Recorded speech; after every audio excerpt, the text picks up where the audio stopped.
আসসালামু আলাইকুম, কেমন আছেন সবাই? ফারজানা করিম ব্লগে আপনাদের সবাইকে স্বাগতম। কে কোথা থেকে আমার ভিডিওটা দেখছেন কমেন্ট করে জানাবেন, আর আমার ভিডিওগুলো আপনাদের কেমন লাগছে সেটাও জানাবেন। আমার ভিডিওটাতে লাইক কমেন্ট শেয়ার করবেন আপনার ফ্রেন্ডস এবং ফ্যামিলির সাথে। যেহেতু ঈদ চলে গিয়েছে আর এখানে বিদেশের মধ্যে আমাদের তো তেমন কেউ নাই, কিছু আমার হাজবেন্ডের পরিচিত বন্ধু আর ছোট ভাই আছে, তো ভাবলাম ওদেরকে দাওয়াত খাওয়াবো। যেহেতু ঈদ গিয়েছে আর আমরা ফ্যামিলি হিসেবে আমরাই আছি, ওরা সবাই হচ্ছে ব্যাচেলার, তাই যেহেতু দাওয়াত খাওয়াবো বলেছি তাই ওদের জন্য কিছু টুকটাক হালকা পাতলা বাজার করে নিয়ে এসেছি রান্না বান্না করার জন্য। এখানে ঠান্ডার মধ্যে দরজা জানালা সবকিছু বন্ধ থাকে, যার কারণে রান্না বান্না করলে যে স্মেল গুলা সেগুলো ধরেই থাকে, জামা কাপড় সবকিছু একদম গন্ধ হয়ে যায়। তাই এখানে যে দেখতে পাচ্ছেন ভ্যানিলা ফ্লেভারের একটা রুম স্প্রের মতো এনেছি, এটার স্মেলটা খুবই সুন্দর ছিল, দোকানে চেক করে নিয়েছি। যেহেতু ওদেরকে দাওয়াত দিয়ে দিয়েছি আর কি রান্না করব সেই হিসাব করে সবকিছু বাজার সদাই করে নিয়ে এসেছি, অনেক কিছু নিয়েছি। আমরা এখানে 3-4টা শপিং মল বা হচ্ছে যে এশিয়ান দোকানগুলো ঘুরে ঘুরে বাজার করেছি, যেমন এটা এক এক জায়গায় পাওয়া যায় না।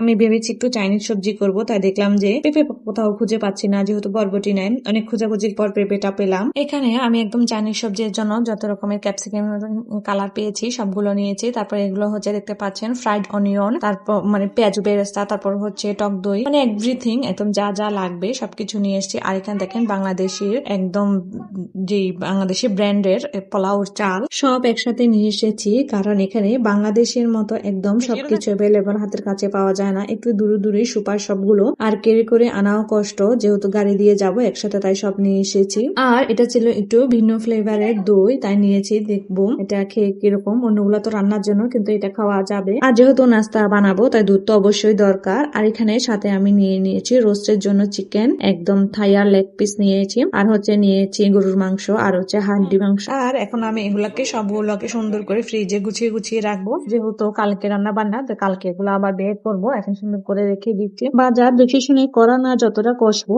আর বাসায় এসে এগুলো গুছিয়ে রাখা আর চাইতে বেশি কষ্ট, কারণ কোনটা কোথায় রাখবো বা হাতের কাছে আছে কিনা, আগের গুলো সব নষ্ট হয়ে যাচ্ছে কিনা সেটাও একটা দেখার বিষয়। আপনারা সবাই আমার ভিডিওটাতে লাইক কমেন্ট শেয়ার করবেন আপনার ফ্রেন্ডস এবং ফ্যামিলির সাথে, তাহলে নতুন নতুন আমি যখন এই ভিডিও আপলোড করব আপনাদের কাছে চলে যাবে নোটিফিকেশন। যেহেতু আমি অনেক কষ্ট করে ভিডিওগুলো বানাই আর হচ্ছে ভিডিওগুলো এডিট করি, ভয়েস করি, আমার এই ভিডিওগুলো আপনাদের যদি ভালো লেগে থাকে তাহলে আমার সার্থকতা। প্লিজ প্লিজ আপনারা সবাইকে দেখার সুযোগ করে দিবেন। বিদেশের মাটিতে আপনি আর কিছু পান বা না পান, একটা জিনিসই পাবেন, সেটা হচ্ছে ফ্রেশ ফ্রেশ খাবার দাবার, সবজি, ফ্রেশ হচ্ছে ফ্রুটস, ফ্রেশ দুধ, ফ্রেশ মাংস। যেমন ধরেন এই মাংসগুলো পরিমাণে একদম ফ্রেশ ছিল, কিন্তু আপনি দেখা যাবে বাংলাদেশে অনেক সময় সেগুলো ফ্রোজেন করে ফ্রিজে রেখে তারপরে এগুলো সেল করে বাড়তি যেগুলো। তো আজকে এই পর্যন্তই, আপনারা সবাই ভালো থাকবেন, সুস্থ থাকবেন। আমার ভিডিওটাতে লাইক কমেন্ট শেয়ার করবেন আপনার ফ্রেন্ডস এবং ফ্যামিলির সাথে। আল্লাহ হাফেজ।